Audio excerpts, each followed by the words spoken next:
Nuevamente nos encontramos un día más en este andar de la fe, ¿sí?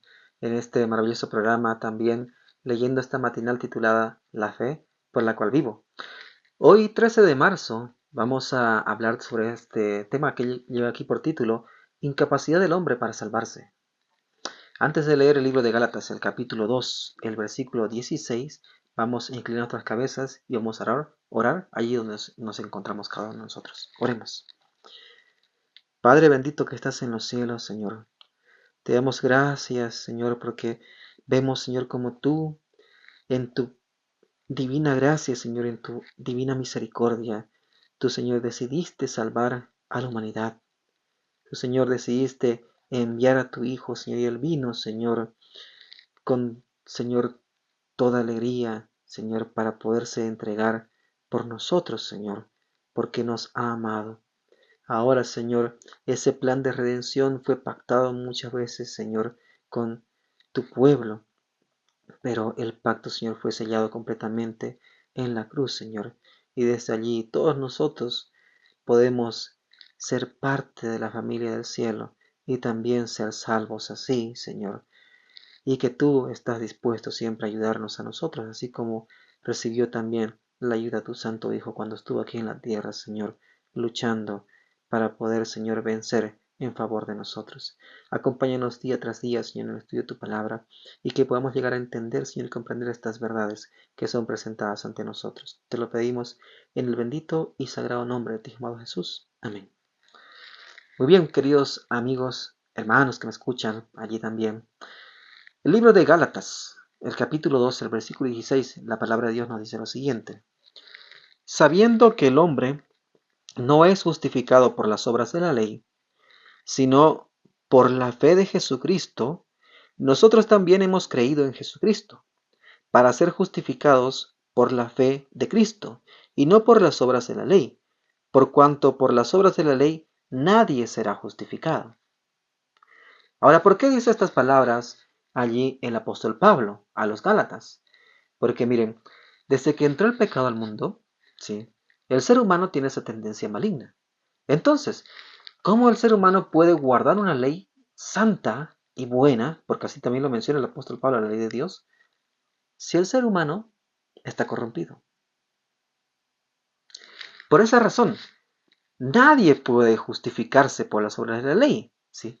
Porque aunque intente guardar la ley, en algún momento siempre la quebrantará. O torcerá algún punto, ¿sí? O disfrazará su pecado de alguna forma. Y esto lo digo porque eso ha sucedido, ¿sí? Ha sucedido. Por ejemplo, los judíos, ¿qué pasó? Con el sistema sacerdotal que tenían, ellos creían que la salvación estaba ¿en dónde? En los corderos. Llegaron a confundir el plan de salvación, ¿sí? Y pensaban que estaba en los corderos, en la salvación. Entonces, cada que pecaban ellos iban y ofrecían su cordero y pensaban que ya estaban limpios de pecado. Pero no era así, era un engaño. Se estaban autoengañando, ¿sí? Porque ¿quién era el único que puede quitar el pecado del mundo? Y Juan el Bautista lo dijo, solamente Cristo. ¿Quién era el único que podía justificar al hombre? Solo Cristo. No la sangre de corderos, ¿sí? No un sumo sacerdote o un sacerdote humano, no, sino el sumo sacerdote, el sacerdote divino. Solamente Él, nadie más, ¿no? Bien, vamos a seguir aquí leyendo esta matina. A ver. Dice, otro pacto, llamado en la escritura el pacto antiguo, se estableció entre Dios e Israel en el Sinaí, y en aquel entonces fue ratificado mediante la sangre de un sacrificio, ¿sí? O sea, el sacrificio de los corderos, ¿verdad? Ahora, Dios les dio la ley con la promesa de grandes bendiciones, siempre que obedecieran. Miren, o sea, Dios, y si uno va al libro de Deuteronomio, el capítulo 30, ¿sí? Los capítulos finales, habla acerca de las bendiciones de la obediencia a la ley, ¿sí? Ahora pues dice, si guardaréis mi pacto, les dijo nuestro Dios, vosotros seréis mi reino de sacerdotes y gente santa, ¿sí? Todos ellos. Entonces, eso le dijo en Éxodo capítulo 19, los versículos 5 y 6. Los israelitas no percibían la pecaminosidad de su propio corazón, y no comprendían que sin Cristo les era imposible guardar la ley de Dios. Y con excesiva prematura concertaron su pacto con Dios, declararon, haremos todas las cosas que Jehová ha dicho y obedeceremos. Eso fue lo que respondieron a Dios en el capítulo 24 de Éxodo, el verso 7. ¿Sí? Ellos dijeron, haremos todas las cosas que Jehová ha dicho y obedeceremos. O sea, fueron muy precipitados en prometer algo, porque ellos no se daban cuenta cuán grande era este problema del pecado, ¿sí? Y que sin Cristo ellos no podrían enfrentar ese problema del pecado. Entonces no lo entendían aún bien. Y sin embargo, dice, apenas unas pocas semanas después, quebrantaron su pacto, ¿verdad? Con Dios al postrarse a adorar una imagen fundida. ¿Sí? Ellos dijeron, vamos a hacer todo lo que Dios dice, vamos a guardar el pacto, vamos a obedecer su ley. Pero, ¿qué pasó? Moisés subió al monte y ¿qué sucedió? El pueblo se puso a idolatrar, ¿sí? También los que le acompañaban allí, ¿no? Que no eran del pueblo de Israel, ¿sí? Sino eran también extranjeros que se habían unido a ellos al salir ya de Egipto, ya estaban acostumbrados a la idolatría. ¿Y qué promovieron? La idolatría en el pueblo, ¿sí? Y el pueblo también accedió a eso. Y bueno, también allí accedió, ¿no? A Aarón, a aquello. Y entonces terminaron quebrantando el pacto que Dios había hecho con ellos, ¿sí? ¿Por qué? Porque en el ser humano no hay poder para vencer el mal. No hay poder, el ser humano no puede vencer el mal, ni por más que se discipline, ni por más que sea súper educado, ni por más que tenga aquí metido toda la palabra de Dios, no puede vencer el mal. Y eso tenemos que tenerlo bien claro, el ser humano no puede vencer el mal, el ser humano es débil, ¿sí? Porque es carnal, es débil, no puede vencer el mal, ¿sí? Miren, dice, no podían esperar el favor de Dios por medio de un pacto que ya habían roto. Y entonces, viendo su pecaminosidad y su necesidad de perdón, llegaron a sentir la necesidad de un Salvador revelado en el pacto de Abraham y simbolizado en los sacrificios. ¿Sí? Entonces, ¿qué pasó? Ellos como vieron que no podían, porque se dieron cuenta, ¿no? Que ellos no pueden vencer el mal, ¿sí? Entonces Dios, ¿qué les dijo? Enviaré, o sea, les volvió a recordar, ¿no? Que enviaría, ¿quién? Un Salvador. ¿Cómo? Cuando les mandó a crear el santuario. ¿Sí? Les mandó a levantar el santuario, ¿sí? Conforme a lo que Dios le había mostrado a Moisés.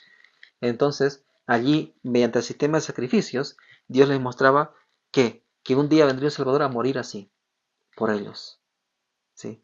Por ellos, que vendría a morir allí, y que terminaría más adelante Dios con el problema del pecado, pero que ellos necesitaban todo el tiempo estar en consagración a Él y hacer de este Salvador el centro de sus vidas, ¿sí? Porque también si ustedes ven el santuario estaba en el centro de todo el pueblo. Entonces, y también estaban allí, ¿no? Los sacerdotes y demás, quienes también tenían que hacer recordar al pueblo que ellos se debían a ese Dios porque Él los había creado y porque los había libertado. Entonces, que Él también los protegería y Él también les ayudaría a vencer el mal. Eso tenían que recordar todo el tiempo, ¿sí? Ahora, ¿qué más nos dice aquí en la matinal? Miren, dice, llegaron a sentir la necesidad del Salvador revelado en el pacto de Abraham y simbolizado en los sacrificios, ¿verdad? Los términos del pacto antiguo eran, obedece y vivirás. El hombre que los hiciere vivirá en ellos. Pero maldito el que no confirmare las palabras de esta ley para cumplirlas. ¿Sí? Eso nos dice Ezequiel capítulo 20, versículo 11. Levítico también 18, versículo 5. Y Deuteronomio capítulo 27, versículo 26. Ahora el nuevo pacto se estableció sobre mejores promesas. La promesa del perdón de los pecados y la gracia y de la gracia de Dios para renovar el corazón y ponerlos en armonía con los principios de la ley de Dios. Entonces, este nuevo pacto está hecho como en la promesa del perdón de los pecados mediante la sangre vindicatoria de Cristo, ¿sí? Que nos limpia del pecado cuando nosotros nos entregamos a Él de todo corazón y nos arrepentimos de nuestros pecados, ¿no? Entonces, eso, ¿sí? Al conocer aquello, eso nos lleva a ¿qué? A recibir la gracia de Dios. ¿Y cuál es la gracia de Dios? Que Él va a renovar, o sea, va a transformar tu corazón, ¿sí? Y ponerlo en armonía con los principios de la ley de Dios. Dios va a iniciar un proceso de transformación. Por eso se llama el nuevo nacimiento. Es un proceso de transformación. No es que tú, cuando ya te bautizas, ahí terminó todo, ¿no? Sino que ahí comienza en sí, ya comenzó en sí antes, el proceso de ¿qué? De un nuevo nacimiento, ¿sí? Y cuando una persona nace de nuevo, ¿qué pasa? Bueno, cuando una persona nace, ¿qué tiene que suceder? Tiene que desarrollarse, ¿verdad? Y crecer. Entonces, Aquí, ¿qué es lo que sucede también? El ser humano nace de nuevo y empieza a desarrollarse en la fe, ¿sí? Y mientras va ese desarrollo, Dios lo va poniendo en armonía con los principios y la ley de Dios, y el ser humano siempre tiene que recordar que Dios lo ha librado del mal, ¿sí?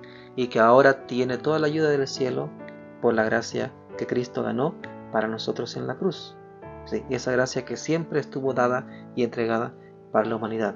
Entonces Dios lo que hace es ir transformándonos día tras día, ¿sí? Eso es lo que es la justificación por la fe. Entonces, de esta manera, Dios estableció su pacto con la humanidad. El pacto ahora es que Cristo es el que nos justifica, ¿sí? Él nos salva, pero también Dios inició ese proceso de transformación, ¿sí? Del ser humano, de restaurarlo de esa condición caída en la que se encuentra a qué, a como estuvo antes en la creación, ¿sí? Conectado al cielo por siempre. Ahora, nosotros qué tenemos que hacer ante eso? Creer y confiar en esto. Y cada día buscar a nuestro Dios. Cada día entregarnos en sus manos. Cada día confiar en Él. Obedecerle, ¿sí? Obedecer todo lo que dice su ley, los consejos que Dios nos ha dado a nosotros. Así como le obedeció su Santo Hijo estando aquí en la tierra. Solamente así también estaremos nosotros seguros. El ser humano no puede salvarse si no es por la gracia de nuestro Señor Jesucristo. Solamente de esa manera el ser humano alcanza la salvación. Que Dios te bendiga y te guarde. Amén.